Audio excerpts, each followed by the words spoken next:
வணக்கம் நேயர்களே, உள்ளது உள்ளபடி நிகழ்ச்சிக்கு உங்களை வரவேற்பது விக்ரமன். இன்றைய நிகழ்ச்சியில் நாம் பார்க்க இருப்பது தனியார் பாதுகாப்பு சட்டம், தனியார் காடுகள் பாதுகாப்பு சட்டம். குமரி மாவட்டத்தில் பெரிய சர்ச்சையை கிளப்பிருக்கக்கூடிய இந்த சட்டம், ஒவ்வொரு தேர்தலிலும் இந்த சட்டத்தை ரத்து செய்வோம் அப்படின்னு வாக்குறுதிகள் மட்டுமே வந்து கொண்டிருக்கிறது, எதுவுமே நிறைவேற்றப்படவில்லை என்பது குற்றச்சாட்டாகவே இன்னும் கன்னியாகுமரி மாவட்டத்தில் திகழ்ந்து கொண்டிருக்கிறது. 2014 பொது தேர்தலில், மத்திய பொது தேர்தலில் கன்னியாகுமரியில பெரும் வாக்கு வங்கியாக செயல்பட்டது இந்த சட்டத்தை ரத்து செய்ய வேண்டும் என்ற ஒரு கோரிக்கை தான். அந்த கோரிக்கையில் ஆளுங்கட்சியே கூட திணறி போனது என்று சொல்லலாம். இந்த தனியார் பாதுகாப்பு சட்டம், காடுகள் பாதுகாப்பு சட்டம் என்பது 1946ஆம் ஆண்டு அப்போதைய ஆங்கிலேயர் ஆட்சி காலத்துல தமிழ்நாட்டில் கொண்டு வரப்பட்டது. அப்போது மொழிவாரி மாநிலங்களாக பிரிக்கப்படாத ஒரு சூழல்ல கன்னியாகுமரி என்பது திருவிதாங்கூர் சமஸ்தானத்துக்கு கீழே இருந்தது. 49ல இந்த சட்டம் என்பது மெட்ராஸ் பாதுகாப்பு சட்டம், காடுகள் பாதுகாப்பு சட்டமாக மாற்றம் பெறுகிறது, தமிழ்நாட்டுக்குன்னு பிரதானமாக கொண்டு வரப்படுகிறது. இதுக்கப்புறமா 56ல தான் மொழிவாரி மாநிலம் என்பது பிரிக்கப்படுகிறது. அதுலதான் கன்னியாகுமரி என்பது தமிழ்நாட்டோடு சேர்க்கப்படுகிறது. இப்போ கன்னியாகுமரியே 79ஆம் ஆண்டு கன்னியாகுமரிக்கும் சேர்த்து இந்த சட்டத்தை அமல்படுத்துகிறது தமிழ்நாடு அரசாங்கம். இதற்கு பெரிய அளவுல எதிர்ப்புகள் கிளம்புகிறது. இந்த தனியார் காடுகள் பாதுகாப்பு சட்டத்தின்படி 75,000 ஹெக்டேர் நிலங்கள் தனியார் காடுகளாக அறிவிக்கப்படுகிறது. அங்க சொத்துக்களை வாங்குறதும் விற்கிறதும் உரிமை மாற்றுறதும் எல்லாமே ஆட்சியருடைய அனுமதியின் பேர்ல தான் செய்யப்பட வேண்டும் என்ற ஒரு பெரிய கட்டுப்பாடுகள் இங்கே நிலவுகிறது. இதனால விவசாயிகள் பெரிய அளவுல பாதிக்கப்படுறாங்க. ரப்பர் தொழில் மோசமடைகிறது. கன்னியாகுமரி உண்மையிலேயே நலிவடைகிறது இந்த சட்டத்தினால அப்படிங்கிற ஒரு பிரச்சனை எழுகிறது. இதுல முக்கியமா சமூக ஆர்வலர்கள் ஒரு பக்கத்துல என்ன சொல்றாங்க அப்படின்னா, இந்த தனியார் காடுகள் பாதுகாப்பு சட்டத்தின்படி இயற்கை வளங்கள் பாதுகாக்கப்படுகிறது. கல் குவாரிகள், கிரானைட் குவாரிகள் போன்றவற்றால் இயற்கை வளம் பெரிய அளவுல பாறைகள்லாம் குடையப்படுவதனால பெரிய அளவுல பாதிக்கப்படுவதற்கான வாய்ப்புகள் இருக்கு. இந்த சட்டம் தான் அதையெல்லாம் தடுத்து நிறுத்தி ஒரு பாதுகாப்பை வழங்கி வருகிறது. இந்த சட்டத்துல கை வைக்க கூடாது அப்படின்னு சமூக ஆர்வலர்களுடைய கோரிக்கையாக இருக்கு. இந்த ரெண்டு பக்கம் தரப்பினுடைய நியாயங்களுமே அரசின் தரப்புல முன்வைக்கப்பட்டிருக்கிறது. இந்த பிரச்சனையை பற்றிய ஒரு சிறிய செய்தி தொகுப்பை முதல்ல பார்த்தலாம்.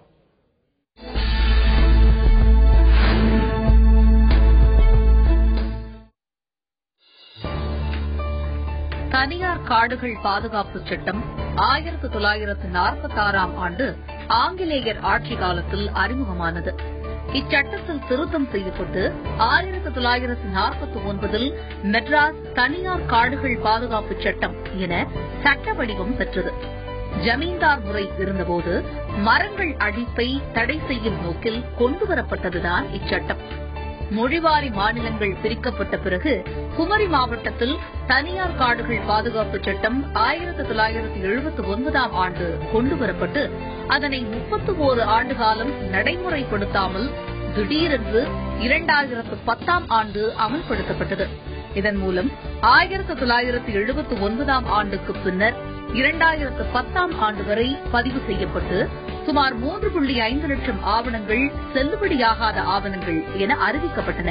இதனால் குமரி மாவட்டத்தில் ஆயிரக்கணக்கான ரப்பர் விவசாயிகள் உள்ளிட்ட ஏழை விவசாயிகள் தங்களின் உரிமையை இழந்துள்ளனர்.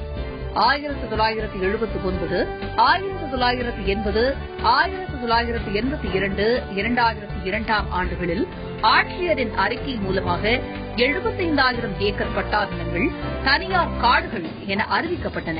ஆனால் சிறு குறு விவசாயிகளுக்கு இது பற்றி அறிவிப்பு கூட செய்யவில்லை. இதனால் அவர்கள் சொத்துக்களை விற்கவோ கடன் வாங்கவோ முடியாது. இச்சட்டத்தின் கீழ் வரும் சொத்துக்களை உரிமம் மாற்றம் செய்ய மாவட்ட ஆட்சியர், வன அதிகாரி, வருவாய் அதிகாரி, சுற்றுச்சூழல் பொறியாளர், வட்டாட்சியர் என பலரிடம் அனுமதி பெற வேண்டும். தங்கள் அடிப்படை தேவைக்கும் குழந்தைகளுக்கான கல்வி, திருமணம் போன்ற செலவுக்கும் கூட சொத்தை விற்க முடியாது என வேதனை தெரிவிக்கின்றனர் விவசாயிகள். அதே நேரத்தில் குமரி மாவட்டத்தைச் சேர்ந்த இயற்கை ஆர்வலர்கள் தனியார் காடுகள் பாதுகாப்பு சட்டத்திற்கு வரவேற்பு தெரிவித்துள்ளனர். குமரி மாவட்டத்தில் இப்போது மழை அளவு குறைந்துவிட்டது. இதற்கெல்லாம் காரணம் காடுகள் அழிந்ததுதான். அதனால்தான் தனியார் காடுகள் பாதுகாப்பு சட்டத்தை அரசு கொண்டு வந்தது வரவேற்கத்தக்கது என்கின்றனர் சமூக ஆர்வலர்கள். தேர்தல் நேரத்தில் வெற்று வாக்குறுதியாகவே இருக்கும் இந்த விவகாரம் தீர்வை நோக்கி நகர்வது எப்போது? தனியார் காடுகள் பாதுகாப்பு சட்டத்தினால கன்னியாகுமரி மாவட்டத்தில் என்னென்ன பிரச்சனைகள் இருக்கிறது? சமூக ஆர்வலர் திரு ஓசை காளிதாஸ் சொல்லியிருக்காரு, கேட்கலாம். தமிழ்நாட்டை பொறுத்தளவில் இங்குள்ள வனப்பகுதி அரசாங்கத்துக்கு சொந்தமானது. தனியாருக்கு சொந்தமானது என்று இரு வகையாக இருக்கிறது. இதில் அரசாங்கத்திற்கு சொந்தமான வனப்பகுதியை காப்பாற்றுவதற்காக 1927 ஆண்டு சட்டம் இயற்றப்பட்டது. அந்த சட்டம் பின்னர் இந்திய வனச்சட்டம் 1980 கீழ் அரசின் உரிமை கொண்டாடும் நிலங்கள், காடுகள் பாதுகாக்கப்படுகின்றன. ஆனால் தனியாரிடம் உள்ள காடுகளை அரசு கவனத்தில் கொண்டு 1955 ஆண்டு தமிழ்நாடு தனியார் வன சட்டம் கொண்டு வரப்பட்டது. இந்த தனியார் வனச்சட்டம் கொண்டு வரப்பட்டதனுடைய நோக்கம், காடு காப்பாற்றப்பட வேண்டும், ஆனால் இந்த காடு தனியார் வசம் இருப்பதனால் அப்போது அவற்றை அரசாங்கம் கையகப்படுத்துகிற நிதி நிலைமை அரசாங்கத்திடம் இல்லாத காரணத்தால் அங்குள்ள உயிர் சூழலையும் அங்குள்ள மரங்களையும் பாதுகாக்க வேண்டும் என்பதற்காகத்தான் இந்த சட்டம் இயற்றப்பட்டது. இது பற்றி குமரி மாவட்ட நீர்ப்பாசன தலைவர் வின்ஸ் ஆண்ட்ரோவுடைய கருத்து என்னவாக இருந்தது பார்க்கலாம். தனியார் காடு சட்டம் இது மக்களுக்கு தேவையான ஒரு சட்டமாக இருந்தாலும் கன்னியாகுமரி மாவட்டத்தை பொறுத்த அளவில் கன்னியாகுமரி மாவட்டம் முற்றிலுமாக மலையும் காடும் நிறைந்த ஒரு பகுதியாக இருப்பதனால், அதுவும் அதற்கு மேல் மக்கள் பெருக்கமும் அதிகமாக இருப்பதனால் ஒவ்வொரு குடிமகனும் தன்னுடைய சொத்துக்களை 5 சென்ட் என்றும் 10 சென்ட் என்றும் 50 சென்ட் என்றும் ஏக்கர் கணக்கிலும் இந்த மலையோர பகுதிகளிலே வைத்திருக்கிறார்கள். இதுவரை அரசு அந்த சொத்துக்கள் தனியார் காட்டில் இருந்தாலும் அந்த தனியார் காடு சட்டத்தை அமல்படுத்தாமல் மக்களுக்கு அந்த சொத்துக்களை விற்பதற்கும் வாங்குவதற்கும் ஏற்ப வசதிகளை செய்து வந்தது. ஆனால் திடீரென்று இப்போது அரசாங்கம் அந்த தனியார் காடு அந்த சட்டத்திற்கு உட்பட்ட பகுதிகளில் உள்ள சொத்துக்களை விற்க முடியாது என்று ஒரு சட்டத்தை இப்போது அமல்படுத்தியதன் காரணமாக மக்கள் மிகவும் பாதிக்கப்பட்டுள்ளார்கள். சமூக ஆர்வலர்களுடைய கருத்து என்னவாக இருக்கிறது? உண்மையில் இது வாக்குறுதியாகவே தொடர்வதற்கு காரணம் என்ன? அரசாங்கத்தின் தரப்புல என்ன சொல்றாங்க? முன்னாள் எம்எல்ஏ லீமா ரோஸ். தனியார் காடுகள் பாதுகாப்பு சட்டத்தால் ஆண்டாண்டு காலமாக தங்களுடைய கைகளிலே பட்டா நிலமாக பயன்படுத்தி வந்த சொத்துகள் பறிபோகக்கூடிய நிலைமை என்பது கடந்த திராவிட முன்னேற்ற கழக ஆட்சியில் 2010 ஆண்டு தனியார் காடு பகுதிகளில் இருக்கக்கூடிய எந்த நிலங்களையும் விற்கவோ வாங்கவோ முடியாத ஒரு சூழ்நிலை என்பது, பத்திரப்பதிவு செய்ய முடியாத ஒரு சூழ்நிலை ஏற்பட்டது. அந்த நேரத்திலே மார்க்சிஸ்ட் கம்யூனிஸ்ட் கட்சி தமிழகத்தினுடைய சட்டமன்றத்திலே 1 லட்சத்திற்கு மேலான விவசாயிகளை கடுமையாக பாதிக்கக்கூடிய இந்த கருப்பு சட்டத்தை திரும்ப பெற வேண்டும், குமரி மாவட்டத்திற்கு விலக்களிக்க வேண்டும் என்று சட்டமன்றத்திற்குள்ளே பல போராட்டங்களை நடத்தியதோடு இந்த பகுதிகளிலே மக்களை திரட்டி கொண்டு மறியல், அதை கொண்டு பந்து, இன்னும் நடைபயணம் போன்றிருக்கக்கூடிய போராட்டங்களை தொடர்ச்சியாக நடத்தியது. 2010 ஆண்டு டிசம்பர் மாதம் 31ஆம் தேதி கட்சியினுடைய மாநில செயலாளர் ஜி ராமகிருஷ்ணன் அவர்களுடைய தலைமையிலே ஆயிரக்கணக்கான பாதிக்கப்பட்ட மக்கள் பங்கு பெற்றிருக்கக்கூடிய மறியல் போராட்டம் என்பது நடைபெற்றது. தொடர்ந்து அன்றைக்கு இருந்த திராவிட முன்னேற்ற கழக அரசு தேர்தலை ஒட்டி வாய்மொழி உத்தரவாக பத்திரப்பதிவு செய்து கொள்ளலாம் என்று அறிவுறுத்தியது. அதைத் தொடர்ந்து புதிதாக ஆட்சி பொறுப்பேற்ற அண்ணா திராவிட முன்னேற்ற கழக அரசும் இன்றைக்கும் அந்த கருப்பு சட்டத்தை குமரி மாவட்டத்திலே அமல்படுத்தி வருகின்றது. குலசேகரம், சிறுதிக்கோணம், பொன்மனை, புறவூர் போன்றிருக்கக்கூடிய பல பகுதிகளிலே 2 சென்ட், 3 சென்ட், 5 சென்ட், 10 சென்ட் என்று அந்த இடங்களிலே விவசாயம் நடத்தக்கூடிய வீட்டு மனைகள் வைத்திருக்கக்கூடிய பல்வேறு சாதாரண மக்கள் இன்றைக்கு பாதிக்கப்பட்டிருக்கின்றார்கள். இந்த கடுமையான பிரச்சனை என்பது 2010 துவங்கி இந்த மாவட்டத்திலே நடைபெற்றுக் கொண்டிருக்கக்கூடிய சூழலில் இங்கு இருக்கக்கூடிய பிரச்சனை மக்களுடைய நிலைமை சம்பந்தமாக இந்த மாவட்ட நிர்வாகமோ அல்லது இங்கு இருக்கக்கூடிய உளவுத்துறைகளோ அரசனுடைய கவனத்திற்கு தனிப்பட்ட முறையிலோ அல்லது இந்த மக்களுடைய நலன் கருதியோ கொண்டு சென்றிருக்கின்றார்களோ என்று ஒரு மிகப்பெரிய சந்தேகத்தை எழுப்புகின்றது. தமிழகத்திலும் மத்தியிலும் ஆண்டு கொண்டிருக்கக்கூடிய அரசாங்கங்கள் இந்த மக்களுடைய பிரச்சனையை பற்றி கவலைப்பட்டதாகவோ கண்டுகொள்ளாத ஒரு நிலைமை என்பது தொடர்ந்து கொண்டிருக்கின்றன. எனவே கடுமையான போராட்டங்களை பாதிக்கப்பட்டிருக்கக்கூடிய இந்த பகுதியை சேர்ந்திருக்கக்கூடிய 1,00,000க்கு அதிகமான அந்த விவசாய மக்களை அரசியலுக்கு அப்பாற்பட்டு இந்த மக்களை அணிதிரட்டி மிகப்பெரிய பிரம்மாண்டமான போராட்டங்களை அரசினுடைய செவிப்பட்டறைகளை கிழிக்கக்கூடிய வகையில நடத்த வேண்டிய கட்டாயம் என்பது ஏற்பட்டிருக்கின்றது. இங்க நாங்க 52 வருஷமாட்டு எங்க அப்பங்காலத்துல எங்க விவசாயம் பண்ணிட்டு இருக்கோம். இப்ப ஒரு மரத்தை வெட்டணும்னா ஃபாரஸ்ட் பார்ட்டி டக்குன்னு வராங்க, வெட்ட முடியல, அதுக்கு பணம் கட்டுங்கன்னு சொல்றாங்க. பணம் கட்டாட்டா ஜெயில போடுவோம்னு சொல்லணும். இப்படி பயங்கர பிரச்சனையா இருக்கு. நாங்க எங்க பூமியில இருக்க தானியம் ரப்பர் மரமானாலும் சரி, வாழை மரமானாலும் சரி, அதை என்னாவது கிருஷி பண்ணணும்னு சொன்னா 2வது ரீப்ளான்ட் செய்யணும் இல்லையா? எங்க பூமியில நாங்க பண்ணாம வேற எங்க போய் பண்ண முடியும்? அவங்க தமிழக அரசு இதை பற்றி எந்த ஒரு நடவடிக்கை எடுக்கல. எலெக்ஷன் வரும்போது மாறாங்க, எம்எல்ஏ வராங்க, எம்பி வராங்க, நாங்க இந்த காரியங்களை செய்யும், அந்த காரியங்களை செய்யும் அப்படி சொல்ல. 2வது ஒண்ணுமே வரணும் இல்ல. ஒரு மரம் இருக்கணும், ஒரு வீடு வைக்கிறதுக்கு ஒரு மரம் இருக்கணும்னு சொன்னாலும் பெர்மெண்ட் வாங்கணும்.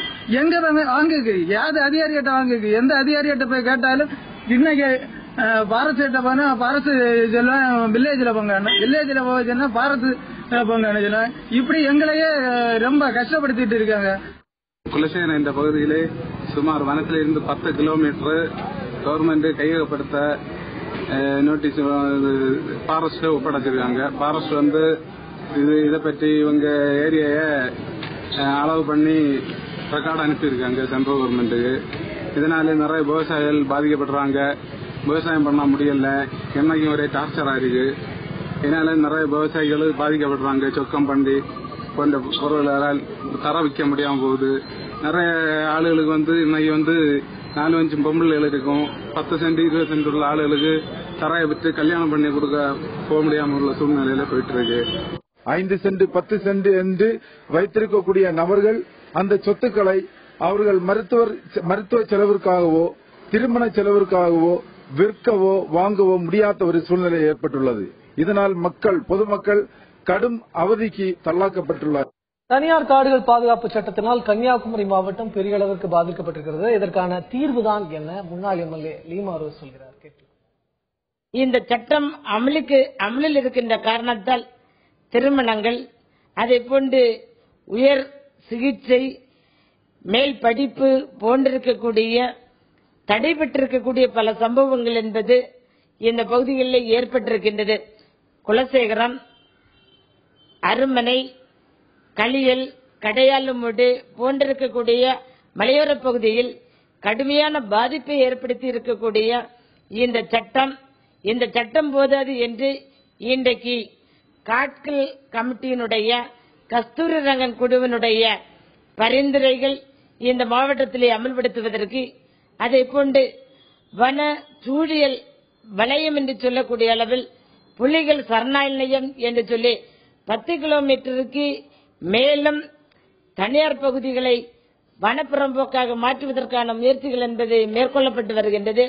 எனவே மத்திய மாநில அரசுகள் தலையிட்டு எந்த விதத்திலும் குமரி மாவட்டத்திற்கு தொடர்பில்லாமல் இருக்கக்கூடிய இந்த மக்களை கடுமையாக பாதித்துக் கொண்டிருக்கக்கூடிய தனியார் காடுகள் பாதுகாப்பு சட்டத்திலிருந்து குமரி மாவட்டத்திற்கு விலக்களிக்க வேண்டும் என்று நாங்கள் கேட்டுக்கொள்கிறோம். முன்னாள் எம்எல்ஏனுடைய கருத்தை கேட்டும். தற்போதைய விளவங்கோடு சட்டமன்ற உறுப்பினர், காங்கிரஸ் கட்சியினுடைய சட்டமன்ற உறுப்பினர் திருமதி விஜயதாரணி இதை பத்தி என்ன சொல்லியிருக்காங்க? திருமதி விஜயதாரணி, 2011 இருந்து சட்டமன்றத்தில் நான் சட்டமன்ற உறுப்பினராக விளவங்கோடு தொகுதிக்கு தேர்ந்தெடுக்கப்பட்ட போதிலிருந்து நான் இந்த கேள்வியை தொடர்ந்து எழுப்பி, அதன் பின்னர் தமிழ்நாடு அரசு ஒரு குழுவை அமைத்தார்கள். ஒரு உயர்மட்ட குழு, ஹை கமிட்டி என்று ஒரு குழுவை அமைத்து அவர்கள் மாவட்டத்தில் பல்வேறு தரப்பு மக்களிடமிருந்து மனுக்களை பெற்று அவர்களுடைய பிரச்சனையை தீர்த்து வைத்தார்கள் என்று கூறி சென்றவர்கள் இன்று வரை சட்டமன்றத்தில் இன்று வரை நாங்கள் இதை குறித்து இன்றைக்கும் சிறப்பு கவனஈர்ப்பு தீர்மானமும் நாங்கள் போன இதுல நான் கொடுத்திருக்கிறேன். ஆனா இதற்கென்று எந்த தீர்வும் காணப்படவில்லை. சட்டமன்றத்தின் விவாதங்களும் துணை கோரிக்கை துணை நிதிநிலை அறிக்கை மீதான விவாதத்தில் நான் பேசிய போதும் இதை குறித்து கேள்விகள் எழுப்பியதற்கு சரியான பதில் கிடைக்காத சூழ்நிலைதான் இருந்து வருகிறது. இந்த தனியார் வனப்பாதுகாப்பு சட்டத்தை தமிழகத்திற்கு அது பொருத்தமில்லாத ஒரு சட்டம். கேரளாவில் இந்த தனியார் வனப்பாதுகாப்பு சட்டத்தின் கீழ் இந்த பட்டா நிலங்கள் முழுமையாக விடுவிக்கப்பட்டிருக்கு. அதே போல தமிழகத்திலும் பட்டா நிலங்களை நீங்கள் முழுமையாக விடுவித்தாலே இந்த பிரச்சனை இருக்காது என்று நான் கோரிக்கை வைத்திருக்கிறேன். முக்கியமான இன்னொரு விஷயம் என்னவென்றால் சூழல் பாதுகாப்பு சட்டம் என்று இப்ப புதியதாக மத்திய அரசு ஒரு சட்டத்தை கொண்டு வந்து அதில் வனவிலங்கு சரணாலயத்துக்கு உட்பட்ட இடங்கள் போல எங்களுக்கு கன்னியாகுமரி மாவட்டத்தின் பல்வேறு பகுதிகள் இதன் கீழே கொண்டு வருவதற்கான அரசாங்கம் இறங்கியிருப்பது வன்மையாக கண்டிக்கத்தக்கது. எனவே குமரி மாவட்டத்தை மிகவும் பாதித்த விஷயங்கள் என்றால் தனியார் வன பாதுகாப்பு சட்டம், மாநில சட்டம், அதே நேரம் சூழல் பாதுகாப்பு சட்டம் அதற்கென்று இப்போது சர்வே நடத்துவதாக கூறி இந்த மக்களை மிகவும் துன்புறுத்தி வருகிறார்கள். அந்த சூழல் பாதுகாப்பு வலயம் அமைப்பது குறித்த இந்த ஆய்வும் மத்திய அரசு கைவிட வேண்டும். இந்த இரண்டு விஷயங்களும் இந்த மாவட்டத்தில் மக்களின் வாழ்வாதாரத்தை இழக்க இருப்பதால் உடனடியாக மத்திய மாநில அரசுகள் இதில் நடவடிக்கை எடுத்து மாவட்ட மக்களின் பிரச்சனையை தீர்க்க வேண்டும் என்ற கோரிக்கை வலிமையாக நான் வைத்து வருகிறேன். மக்களின் நலனுக்காக மட்டுமே சட்டங்கள் இயற்றப்படுகின்றன. இந்த சட்டங்கள் மக்களுடைய பாதுகாப்புக்கும் மக்களுடைய நலனுக்காகவும் தான் பிரதானமாக இருக்க வேண்டும். ஒரு மாவட்டத்தினுடைய ஒட்டுமொத்த மக்களுக்கும் எதிரானதாக இந்த சட்டம் இருக்கும் பட்சத்தில் அதை மாற்றிக்கொள்வதில் எந்த ஒரு தவறும் இருக்காது. ஏனெனில் ஒவ்வொரு தேர்தலின் போதும் வாக்குறுதிகளாக ஒவ்வொரு அரசியல் கட்சியும் கொடுத்து வந்த வாக்குறுதி தான் இது. எனவே ஆட்சியில் இருப்பவர்கள் இதை கண்டுகொள்ள வேண்டும் என்பதே உள்ளதுள்ளவரின் சார்பிலே நாம் அரசாங்கத்திற்கு முன் வைக்கக்கூடிய கோரிக்கையாக இருக்கிறது. பங்கேற்ற பிரபலங்களுக்கும் பொதுமக்களுக்கும் நன்றிகளை தெரிவித்துக் கொண்டு பார்த்துக் கொண்டிருக்கக்கூடிய உங்களுக்கும் எங்களுடைய மனமார்ந்த நன்றிகளை தெரிவித்துக் கொள்கிறோம். உள்ளது உள்ளபடி இத்துடன் நிறைவு பெறுகிறது. மீண்டும் சந்திக்கலாம். நன்றி.